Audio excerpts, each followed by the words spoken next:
Aujourd'hui c'est votre journée, à vous les enfants d'Afrique.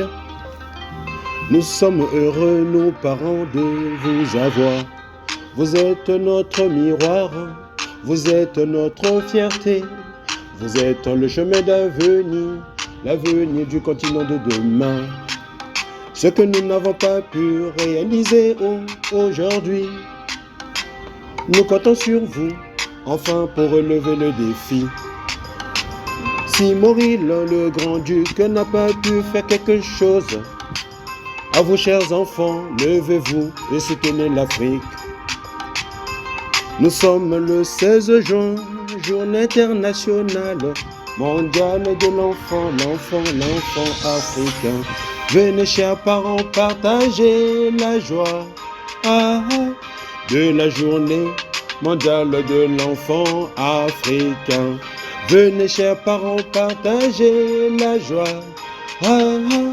de la journée mondiale de l'enfant africain. Bonjour à toutes celles et ceux qui nous suivent. Je tiens à remercier le bon Dieu qui nous a donné le souffle de vie au matin de ce jour. Je remercie de tout cœur les responsables de la plateforme Congo Espace, la fraternité congolaise de Rome, qui m'a fait cette invitation pour intervenir à l'occasion de la journée de l'enfant africain 2021. Et j'en suis ravi. Cette journée est tellement importante et elle exige une réflexion pertinente pour qu'on se pose des questions sérieuses et arriver à des réponses objectives. Mais je voudrais axer ma réflexion sur 3 points essentiels. Le premier point, le contexte historique dans lequel est née cette journée. Le deuxième point, les avancées, ce qui a déjà été positivement réalisé. Et le troisième et dernier point, les défis à relever. Le contexte historique tel que nous renseigne l'histoire récente, le 16 juin 1976, près de 20 000 élèves étudiants noirs d'Afrique du Sud quittèrent leur école de Soweto pour marcher ensemble sur le stade Orlando.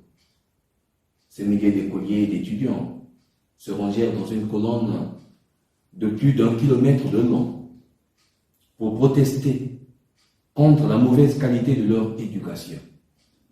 Le principal but de cette marche était de faire pression sur le gouvernement sud-africain pour améliorer les écoles largement sous-financées et permettre aux élèves d'apprendre dans leur langue natale afin d'assimiler leur éducation et d'intégrer leur éducation, apprendre en sa langue, la langue que l'on comprend mieux. Malheureusement, des centaines d'étudiants ont été abattus, molestés. Plus d'une centaine de personnes ont été tuées lors des manifestations des 2 semaines suivantes, sans compter les morts de cette journée du 16 juin 1976. C'était pourtant une manifestation pacifique, mais la police y avait répondu violemment en lâchant des chiens sur les enfants et en tirant sur les élèves, tuant tragiquement certains enfants en blessant plus d'1 millier. Et depuis 30 ans, aujourd'hui, depuis 30 ans, puisque cette journée a été mise en place par l'organisation de l'unité africaine, aujourd'hui l'Union africaine, depuis 1991, et aujourd'hui 30 ans, le 16 juin de chaque année, marque la journée mondiale de l'enfant africain. Les gouvernements, les acteurs politiques, les acteurs de la société civile, les ONG organisent des mouvements des interviews, des séances de sensibilisation à l'occasion de cette journée. Et pour cette année, l'accès à un système de justice adapté aux enfants en Afrique est le thème choisi. Et l'Organisation mondiale de la santé, l'OMS, a vu en cette journée une occasion de sensibiliser à la situation des enfants en Afrique et à la nécessité d'une amélioration continue de l'éducation. Cela encourage l'esprit d'abondance des gens à partager quelque chose de spécial avec un enfant en Afrique. Et c'est très encourageant pour tous. Les acteurs de la société civile, toutes les composantes de la société s'escriment à marquer positivement cette journée par des actions concrètes. Et je veux passer au deuxième point. Je reconnais les avancées qui ont déjà été réalisées. Déjà, la prise de conscience est une grande avancée. Parce qu'un voyage de 10 000 km commence par un pas.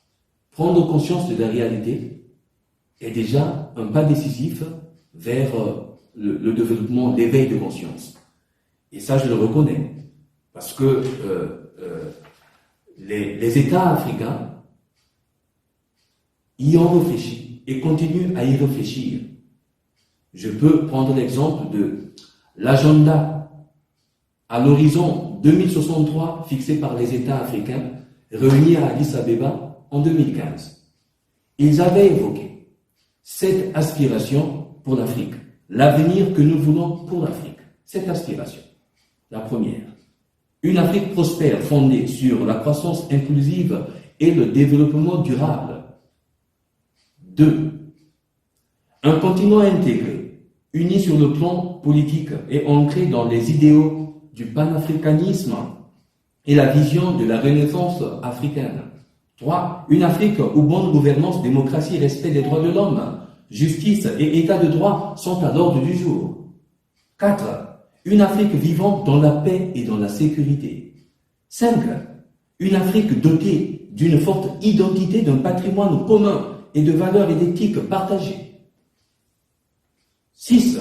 Une Afrique dont le développement est axé sur les populations, qui s'appuie sur le potentiel de ces populations, notamment celles des femmes et des jeunes qui se soucient du bien-être des enfants. Et 7. Une Afrique qui agit en tant qu'acteur et partenaire fort, uni et influente sur la scène mondiale. Horizon 2063. Cet agenda a été ajourné, a été revu et corrigé pour l'horizon 2040. Tout cela, c'est bien. Tout cela est encourageant. Mais il faudrait passer de la théorie à la pratique. Comme le disait le philosophe anglais John Austin, qu'en dire c'est faire. Nous avons assez de slogans en Afrique.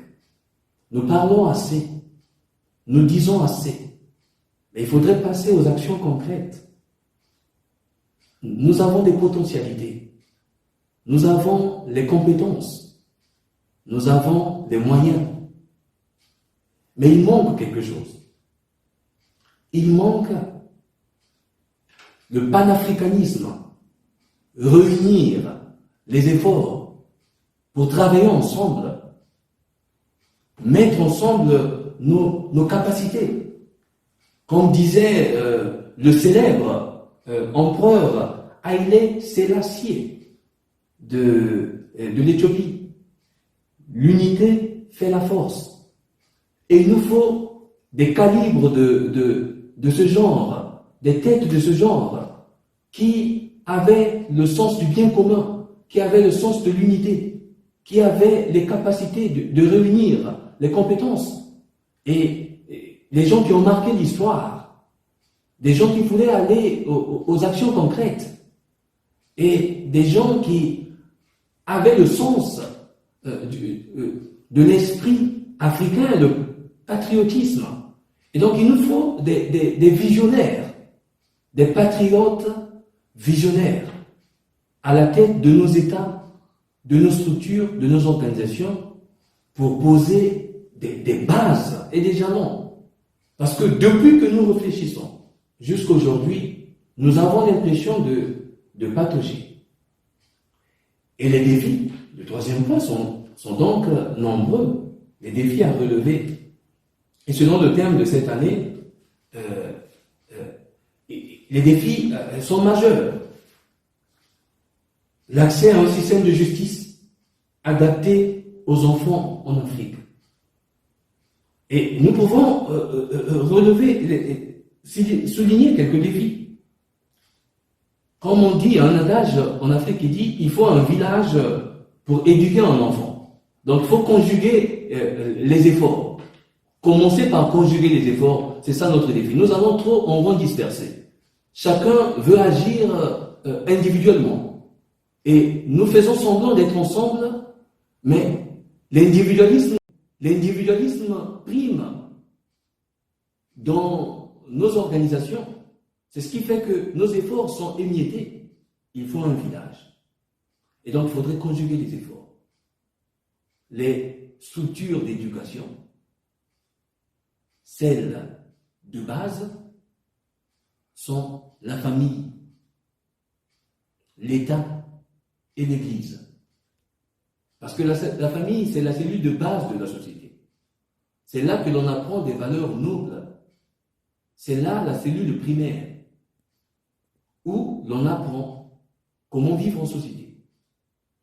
Et l'État, à travers ses organes, dont l'école et les autres structures d'éducation, l'État doit œuvrer à l'éducation intégrale des enfants. Et l'Église, à côté de la famille et à côté de l'État, joue un rôle majeur dans l'éducation, dans la sensibilisation, dans l'encadrement de l'élite africaine.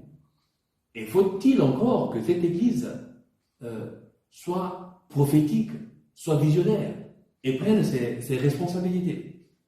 Alors, quand ces trois structures de base sont démissionnaires, alors la rue prend le relais.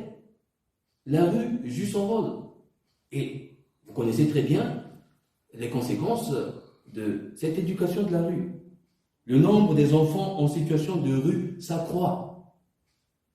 Les enfants de la rue, c'est une expression, à mon avis, aussi incongrue, puisque la rue n'a pas d'enfants. Ce sont nos enfants à nous que nous avons mis dans la rue, parce que nous sommes des missionnaires. Et donc, les enfants dans la rue, qui ont l'éducation de la rue. Et il y a même des enfants dans la maison, mais qui ont l'éducation de la rue, parce que les parents sont des missionnaires. Nous avons laissé la liberté, la clé des champs à ces enfants de se former à leur guise, à travers la télé, à travers la radio, à travers Internet, les appâts aujourd'hui qui dévient et qui détruisent. La situation socio-économique des parents qui n'est plus réluisante, parce qu'il y a la crise économique, c'est vrai. Aujourd'hui, on accuse la Covid-19, mais avant la Covid-19, la situation était déjà précaire. Les familles ont du mal à nouer les deux bouts du mois. Et donc, les parents s'expriment, s'évertuent à chercher de quoi manger, de quoi mettre sur la table. Et les enfants se mettent dans la rue aussi à quémander, à chercher de quoi, comment se prendre en charge. Mendient. Les enfants sont dans la rue parce qu'ils vont mendier. Les conflits armés font et multiplient le nombre d'enfants nécessiteux. C'est les grands qui se battent, mais c'est les enfants qui en subissent les conséquences. Les politiques nationales des pays africains en faveur des enfants se révèlent de plus en plus inefficaces. Et nous pouvons prendre l'exemple de la RDC. République démocratique du Congo, où les enfants sont exploités à l'Est dans les minéraux. Et aujourd'hui, les mêmes personnes qui se présentent comme bienfaiteurs de la société, bienfaiteurs de l'humanité, ce sont les mêmes qui sont exploiteurs dans ces mines, qui envoient des enfants dans les mines pour le cobalt, pour le coltan, parce qu'on en a besoin, les multinationales. Et nous assistons à ce théâtre désolant. Chaque enfant devrait être protégé et bénéficier d'un cadre qui lui permet de s'épanouir. Parce que la Charte africaine sur les droits de l'enfant le prévoit. Un cadre institutionnel, politique et législatif protecteur des droits de l'enfant est mis en place dans tous les États. Et la naissance de chaque enfant et d'autres informations vitales sont enregistrées et devraient l'être. Chaque enfant vit et devrait avoir une vie saine. Chaque enfant grandit et devrait être bien alimenté, avoir accès aux nécessités de la vie. Chaque enfant devrait bénéficier pleinement d'une éducation de qualité. Chaque enfant devrait être protégé contre la violence, contre l'exploitation, les négligences et les abus. Les enfants devraient bénéficier d'un système de justice pénale spécifique qui les protège contre la pédophilie, contre l'homosexualité, contre les abus sexuels. Chaque enfant devrait être préservé contre les conséquences des conflits armés et d'autres catastrophes, des situations d'urgence extrêmes. Et le point de vue des enfants devrait être pris en compte. Les enfants devraient être écoutés. Les enfants devraient être mis sur la première ligne des priorités. Et l'édition 2021 de cette journée de l'enfant africain rappelle évidemment les sacrifices des jeunes de Soweto. L'enfant, c'est la pépinière. Et quand il n'y a pas de pépinière, l'avenir est obstrué. Et l'enfant devrait être soigné, aimé et pris en charge.